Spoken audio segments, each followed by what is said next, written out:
Olá, tudo bem? O tema de hoje é muito importante para a caminhada cristã. Você vai saber a verdade sobre os sinais do fim. Prepare o seu coração para que você esteja pronto para a volta de Jesus.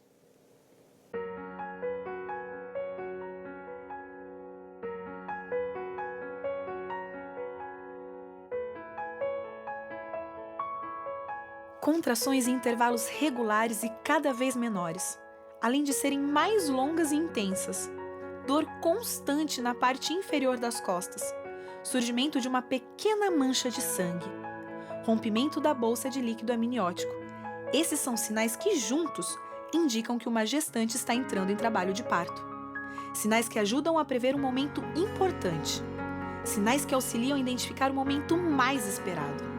Sinais que identificam o fim, mas sinais que indicam também o início. Sinais marcados pela dor, muitas vezes lágrimas. Mas uma vez passado o sofrimento, vem a alegria e o sorriso no rosto daqueles que esperam tanto por esse momento.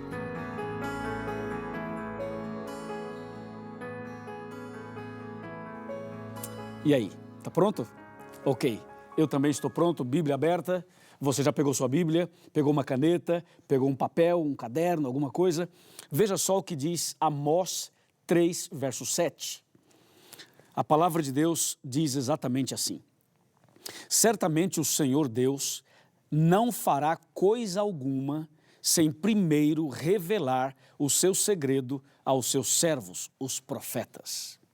Isso quer dizer que tudo que está acontecendo no mundo hoje, tudo que ainda irá acontecer, já estava previsto, já estava profetizado na palavra de Deus. Entende? Então, diante dessa afirmação, nós só podemos abrir a Bíblia em Mateus 24, para entender realmente o que Deus tem a revelar, qual é a verdade que Ele tem a revelar sobre o fim. Vamos abrir aqui comigo a Bíblia em Mateus capítulo 24, versículo 3. Diz assim: no Monte das Oliveiras achava-se Jesus assentado, quando se aproximaram dele os discípulos, em particular, e lhe pediram: dize-nos quando sucederão estas coisas, e que sinal haverá da tua vinda e da consumação do século. Que pergunta, hein? Imagina você sentado ao lado de Jesus e fazendo uma pergunta dessas a ele. Os discípulos perguntaram: Senhor, quando sucederão essas coisas? E diz claramente o verso, qual é o sinal? Que sinal haverá da tua vinda e da consumação do século? E aí Jesus começa a dar uma série de informações, mencionando o que aconteceria antes da volta de Jesus.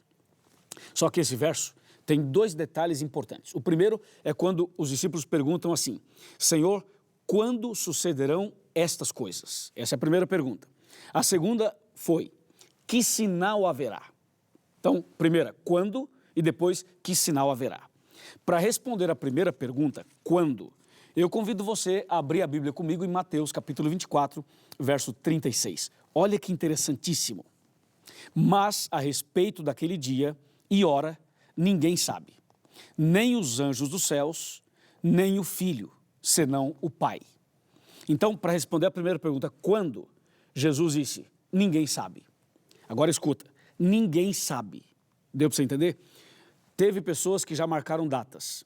Alguns marcaram para 1844, Jesus não veio. Outros marcaram para 1914, Jesus não veio. Outros marcaram para 1975, Jesus não veio. Outros marcaram para o ano 2000, Jesus não veio. Marcaram para 2011, para 2012 e de vez em quando aparecem umas pessoas marcando datas. Escuta bem isso aqui. A pergunta foi quando? Jesus disse: o dia e a hora ninguém sabe, ok? Somente Deus sabe, somente Ele sabe, e Ele não revelou para ninguém.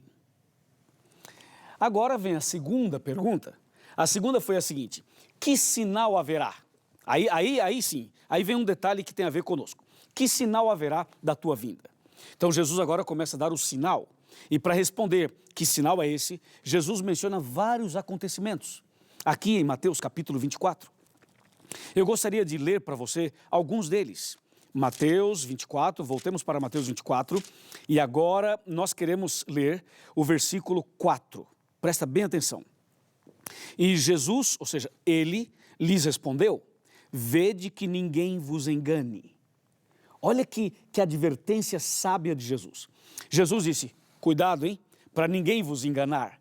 Agora aqui entre nós, se Jesus falou assim, cuidado para que ninguém vos engane, é porque Jesus sabia e Jesus sabe que apareceriam enganadores, vários enganadores.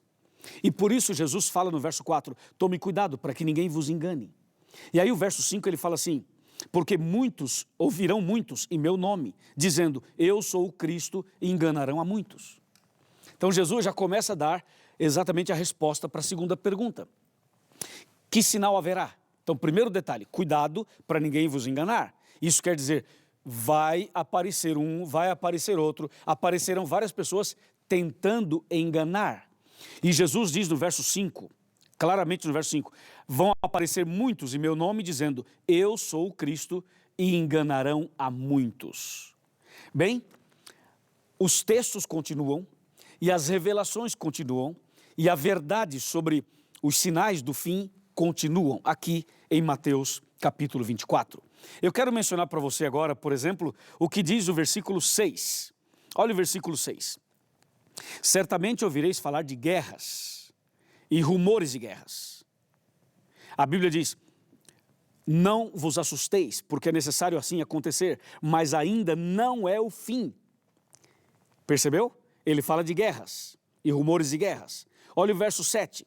Porquanto se levantará nação contra nação, e reino contra reino, e haverá fomes e terremotos em vários lugares. Então agora ele fala de fomes e de terremotos. E o verso 8 diz, porém tudo isso, isto é o princípio das dores.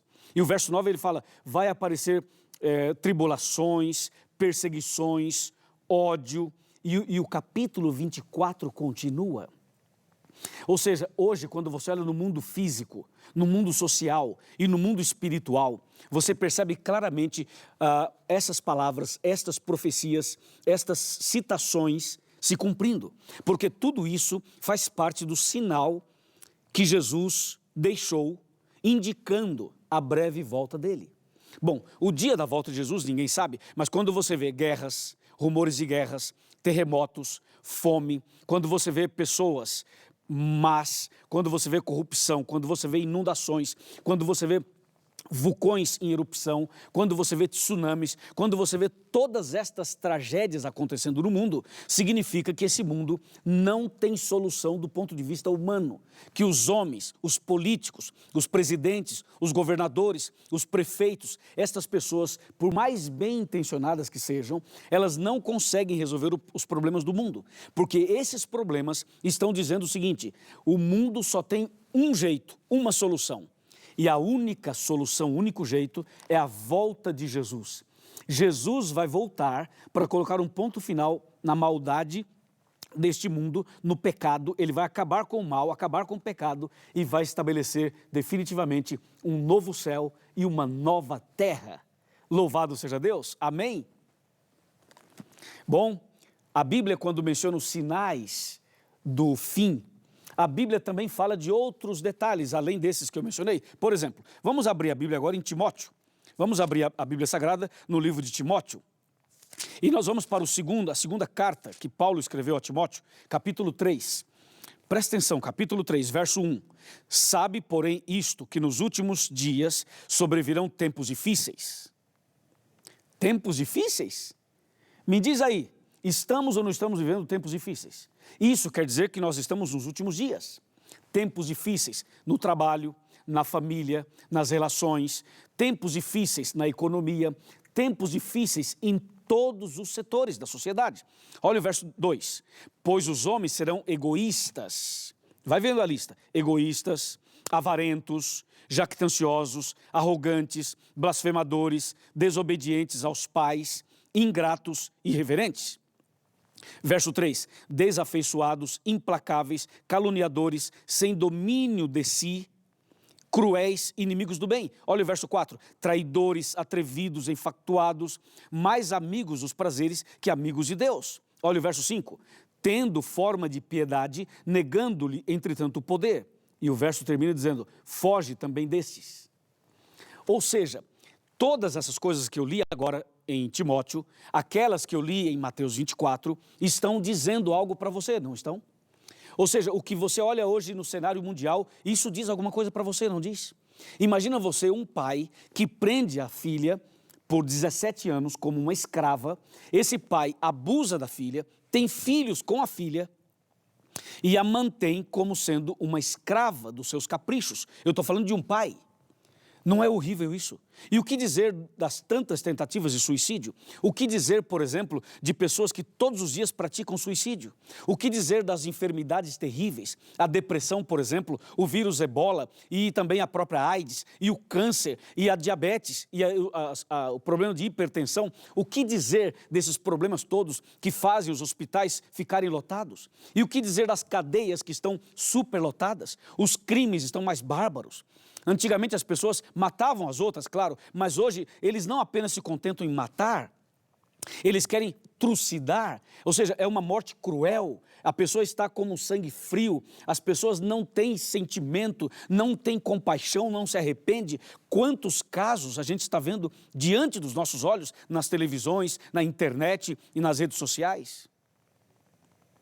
Aí vem a questão, será que tudo isso não está dizendo algo para a gente? Será que essas coisas não são sinais de que esse mundo está chegando ao final?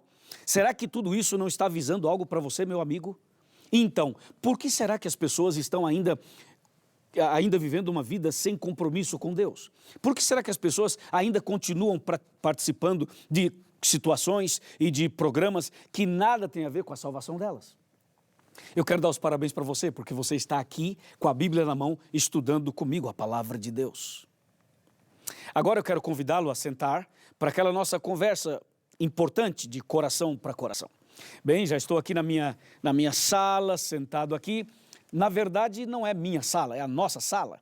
Quando eu sento aqui, é como se eu estivesse sentado na sua casa, ou no seu grupo de estudos bíblicos, ou na sua igreja, ou em qualquer outro lugar onde tem alguma pessoa estudando a Bíblia. Bem, vem cá um pouquinho, vem cá. Vem cá, pode vir. Chega mais perto. Chega mais perto, meu amigo. Isso, nós somos amigos. Pode chegar mais perto. É o seguinte, Jesus está voltando. Os sinais são claros. Esse mundo mau está chegando ao fim. E está chegando um mundo novo, um novo céu e uma nova terra. Isso alegra o meu coração. Isso também alegra o seu coração, não é verdade? Então, meu amigo, eu pergunto, se Jesus voltasse hoje, você estaria preparado? Se a volta de Jesus fosse agora, você estaria salvo ou perdido? Salva ou perdida? Bem, ainda há tempo. Só de você estar aqui estudando a Bíblia conosco, significa que Deus está dando a você mais uma chance. Nem tudo está perdido. Você pode hoje tomar a decisão e se preparar para a volta de Jesus. Você pode nascer de novo. Você deve nascer de novo. Então, procure a Igreja Adventista do Sétimo Dia. Vá à nossa igreja e diga assim, eu assisti um estudo bíblico, o DVD, sobre a verdade, e eu quero me preparar para a volta de Jesus. O pastor vai te receber, os nossos irmãos irão receber, os membros da igreja irão receber você, e você vai começar agora a ampliar seus conhecimentos, os seus estudos, e vai se preparar para a volta de Jesus. Porque os sinais estão aí diante dos nossos olhos. Você aceita esse convite? Aceita esse chamado de Jesus? Aceita começar hoje uma vida nova? Aceita se preparar para a volta de Jesus? E aí se você fala, pastor, eu aceito. Vamos ver, fala aí. Aceita ou não aceita? Quer se preparar para a volta de Jesus? Fala, meu amigo. Diz aí, aceita ou não aceita? É claro que você aceita. Então só quando você falou assim, eu aceito. Sabe o que aconteceu? Acabou de cumprir mais uma profecia. É isso aí. Sabe qual se cumpriu agora? Quando você disse, eu aceito, eu quero. Se cumpriu Mateus 24:14 na sua vida. O Evangelho do Reino, ele foi pregado para você, está sendo pregado agora. E se você aceitou, significa que essa profecia na sua vida se cumpriu. Parabéns, parabéns, louvado seja Deus. Seja bem-vindo, bem-vindo ao povo de Deus. Eu quero orar por você e agradecer a Deus por sua decisão. Vamos orar? Vamos. Senhor nosso Deus, muito obrigado porque essa pessoa tomou uma importante decisão. Muito obrigado por esse tema maravilhoso que anuncia o fim desse mundo mau e o início de um mundo novo, o início de um novo céu e de uma nova terra. eu entrego essa pessoa nas tuas mãos. Em nome de Jesus. Amém.